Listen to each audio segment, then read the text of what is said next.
Abbott's a science-based company that develop nutritional products for people of every age, so from grown-ups to all the way down to infants. We were aware of UCC had worked in this field before, so we reached out to Seamus O'Mahony in UCC. I was working with my partner, Seamus O'Mahony from Food Science. We were exploring issues relating to the pneumatic conveying of milk powder. That's blowing milk powder through pipes.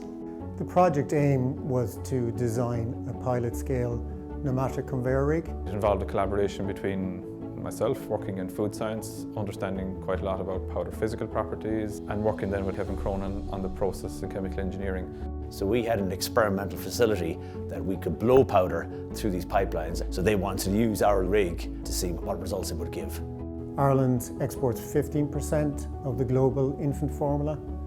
It's important for Ireland to maintain its reputation as a global supplier. We can now predict what our final powder may look like, and also from that then actually make an even better powder for our company going forward. I would very much like for us to win this particular award.